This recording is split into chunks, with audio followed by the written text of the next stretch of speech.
भगवान श्री कृष्ण की नगरी वृंदावन में देवी के 51 शक्तिपीठों में से एक है कात्यायनी शक्तिपीठ। और इसी मंदिर का नाम प्राचीन सिद्धपीठ में आता है। कात्यायनी शक्तिपीठ की मान्यता बहुत है। यहाँ का पौराणिक इतिहास भी प्रचलित है। जो भी भक्त यहाँ पर आता है या फिर जो भी श्रद्धालु यहाँ पर पहुँचता है वो भक्ति में मंत्रमुग्ध हो जाता है। तो चलिए आपको बताते हैं इस मंदिर की मान्यता और इतिहास के बारे में, साथ ही आपको कराएंगे माँ के दर्शन।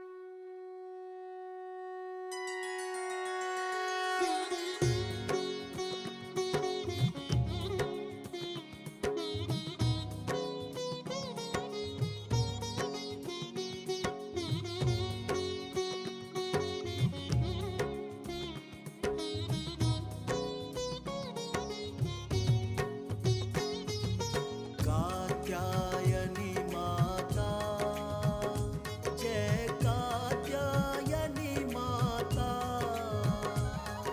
सुख सृष्टि में पाए, सुख सृष्टि। मंदिर में भक्तों की भीड़, घंटों की आवाज और आराधना में लीन लोग। ये देश के 51 शक्तिपीठों में से एक श्री कात्यायनी शक्तिपीठ है। इस शक्तिपीठ का वर्णन महर्षि देव व्यास ने श्री कात्यायनी शक्तिपीठ के बारे में श्रीमद् भगवत गीता में किया है। कात्यायनी मंदिर में दूर दराज से भक्त अपने मुरादों को लेकर आते हैं। मंदिर में हर वक्त भक्तों का तांता ही लगा रहता है। इस मंदिर की मान्यताएं अपार हैं, पौराणिक इतिहास है। धार्मिक ग्रंथों के मुताबिक जिस जगह पर कात्यायनी शक्तिपीठ है वहां पर माता सती के केश गिरे थे। कथाएं कई प्रचलित हैं, लेकिन एक कथा ये भी है कि भगवान श्री कृष्ण को अपने वर के रूप में प्राप्त करने के लिए राधा रानी ने भी कात्यायनी माता की पूजा की थी। ये मंदिर 51 शक्तिपीठों में से एक शक्तिपीठ है। माता सती के यहाँ केस गिरे हुए थे। जो ज्ञात या अज्ञात 108 पीठ हैं उनमें से एक ये ज्ञात शक्तिपीठ है। और गोपियों ने जो आराधना की थी, जिसका भागवत आदि ग्रंथों में वर्णन मिलता है भगवान कृष्ण को प्राप्त करने के लिए, वो विजयमंडल का स्थान यही है। कात्यायनी पीठ का इतिहास। कात्यायनी मंदिर से संबंधित अनेक कथाएं हैं, लेकिन कात्यायनी की मुख्य कथा शक्तिपीठों के निर्माण से संबंधित है। दरअसल प्रजापति दक्ष की बेटी सती का विवाह भगवान शिव से हुआ था, लेकिन देवी सती और भगवान शिव के विवाह के पक्ष में नहीं थे।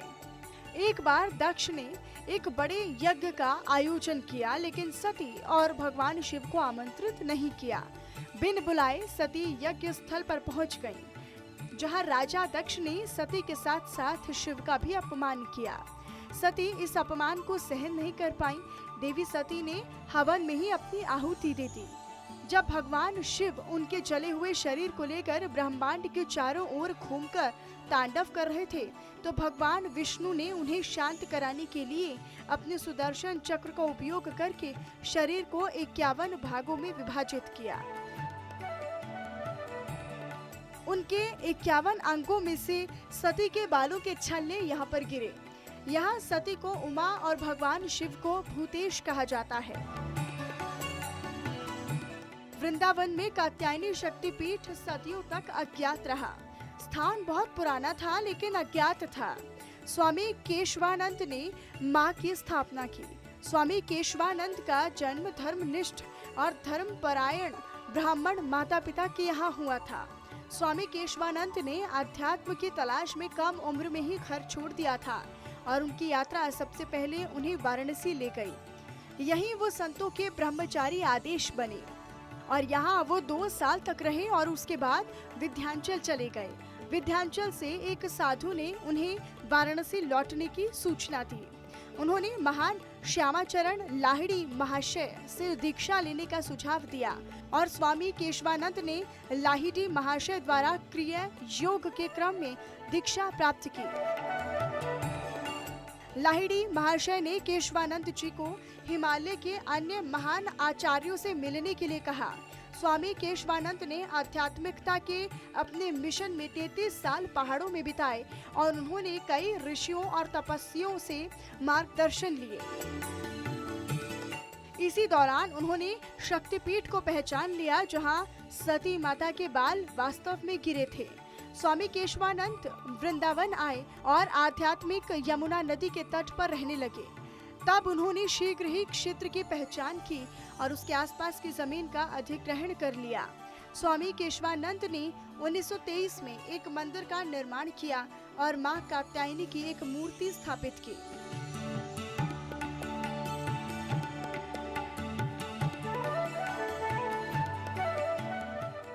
ये हमारे श्यामाचरण लहरी जी महाराज जी थे, उनके शिष्य थे केशवानंद स्वामी जी।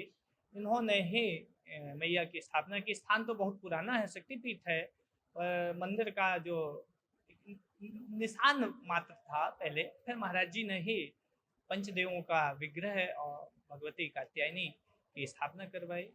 हमारे केशवानंद स्वामी जी बहुत अद्भुत संत, जो कि हिमालय में कई वर्षों पर्यंत आराधना की। वहाँ उनको स्वप्नादेश हुआ कि वृंदावन के इस स्थान पर माता कात्यायनी की जागृति करना है। तब वो वहाँ से यहाँ आए और आकर के मैया का विग्रह बहुत ही अद्भुत कारीगरों के माध्यम से बनवाया गया।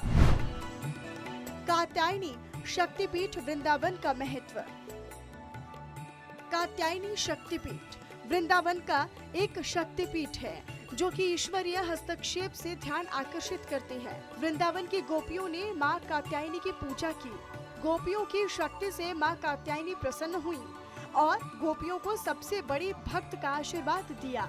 इस मंदिर की सबसे खास बात ये है कि यहाँ पर 5 संप्रदायों के अलग अलग देवताओं की पूजा की जाती है। मान्यता ये भी है कि यहाँ पर जो भी भक्त अपनी मनोकामनाएं लेकर आता है वह कभी भी खाली हाथ नहीं जाता।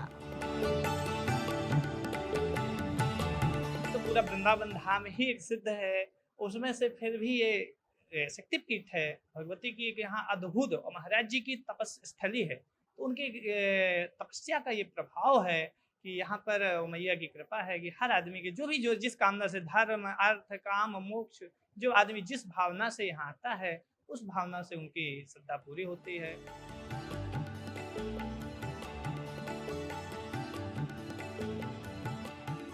मंदिर की जितनी मान्यता है उतनी ही खूबसूरती से ये मंदिर बनकर तैयार हुआ है। कात्यायनी पीठ मंदिर का पिछले कुछ सालों में बहुत जीर्णोद्धार किया गया, लेकिन बाहर से पूरा मंदिर सफेद संगमरमर से बना है। मंदिर में बड़े बड़े स्तंभ लगे हैं। काले पत्थर से बने ये स्तंभ बेहद आकर्षक हैं। मुख्य प्रांगण की ओर जाने वाली सीढ़ियों के ठीक बगल में 2 सुनहरे रंग के शेर खड़े हैं और वे माँ दुर्गा के वाहन हैं। देवी के मंदिर में एक तलवार है जिसे अचवल चंद्रहास के नाम से जाना जाता है। बेहद खूबसूरत है कात्यायनी मंदिर की बनावट। कात्यायनी पीठ मंदिर का कई बार हुआ जीर्णोद्धार। मंदिर की बाहरी दीवार संगमरमर से बनी है। मंदिर में बड़े बड़े स्तंभ लगे हैं। सीढ़ियों के ठीक बगल में 2 सुनहरे शेर खड़े हैं।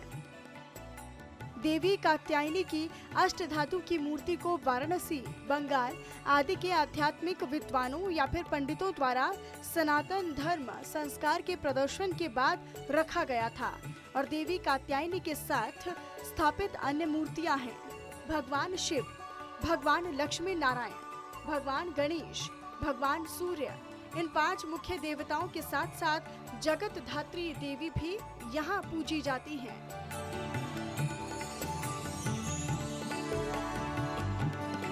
माँ कात्यायनी मंदिर में मन की मनोकामनाओं को लेकर हर दिन बड़ी संख्या में भक्त यहाँ पर पहुँचते हैं और इसी उम्मीद में कि उनकी मनोकामना यहाँ पर दर्शन के बाद पूरी होगी।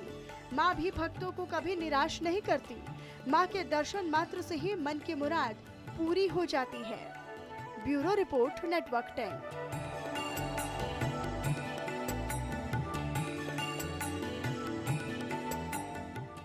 और चलिए फिलहाल इसी के साथ हमारे खास कार्यक्रम धर्म में फिलहाल इतना ही। फिर होगी आपसे मुलाकात, लेकिन तब तक के लिए मुझे दीजिए इजाजत। जय हिंद।